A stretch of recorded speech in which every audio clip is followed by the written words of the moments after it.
क्या प्रेम ही परमात्मा नहीं है? क्या प्रेम में डूबा हुआ हृदय ही उसका मंदिर नहीं है? और क्या जो प्रेम को छोड़ उसे कहीं और खोजता है, वह व्यर्थ ही नहीं खोजता है? एक दिन यह मैं अपने से पूछता था, आज यही आपसे पूछता हूँ।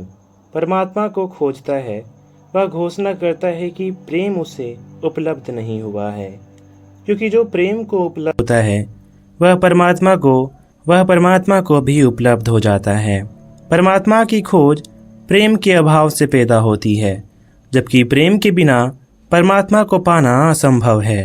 परमात्मा को जो खोजता है वह परमात्मा को जो खोजता है वह परमात्मा तो पा ही नहीं सकता।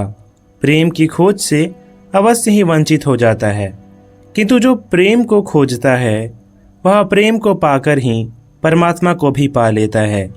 प्रेम मार्ग है, प्रेम द्वार है, प्रेम पैरों की शक्ति है, प्रेम प्राणों की प्यास है और अंततः प्रेम ही प्राप्ति है, प्रेम ही परमात्मा है। मैं कहता हूँ, परमात्मा को छोड़ो और प्रेम को पाओ। मंदिरों को भूलो और हृदय को खोजो, क्योंकि वह तो वही है। परमात्मा की यदि कोई मूर्ति है तो वह प्रेम है, लेकिन भाषण मूर्तियों में वह मूर्ति खो गई हुई है। परमात्मा का कोई मंदिर है तो वह हृदय है, लेकिन मिट्टी के मंदिरों ने उसे भली भांति ढक लिया है।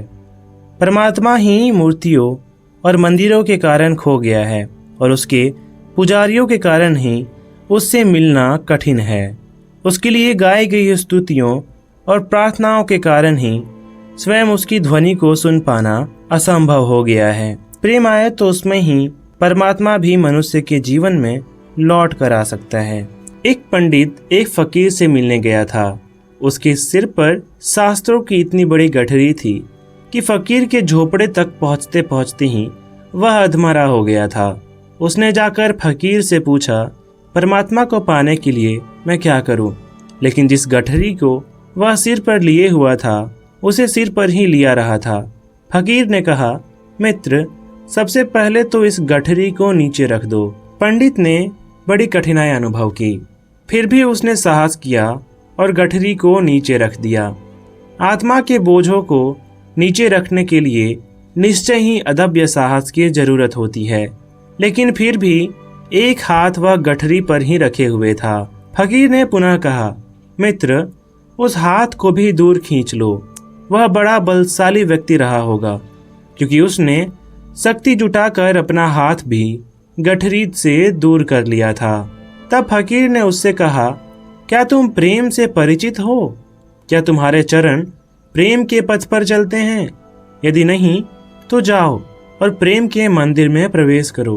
प्रेम की जियो और जानो, और तब आना, फिर मैं तुम्हें परमात्मा तक ले चलने का आश्वासन देता हूँ। वह पंडित लौट गया। वह आया तो पंडित था, लेकिन अब पंडित नहीं था। वह अपनी ज्ञान गठरी वहीं छोड़ गया था। वह व्यक्ति निश्चित ही असाधारण था और अद्भुत था, क्योंकि साम्राज्य छोड़ना आसान है, किंतु ज्ञान छोड़ना कठिन है। ज्ञान अहंकार का अंतिम आधार है, लेकिन प्रेम के लिए अहंकार का जाना आवश्यक है। प्रेम की विरोधी घृणा नहीं है। प्रेम का मूल शत्रु अहंकार है। घृणा तो उसकी ही अनेक संततियों में से एक है। राग, विराग, आसक्ति, विरक्ति, मोह, घृणा, ईर्ष्या, द्वेष, क्रोध, लोभ सभी उसकी ही संतानें हैं। अहंकार का परिवार बड़ा है।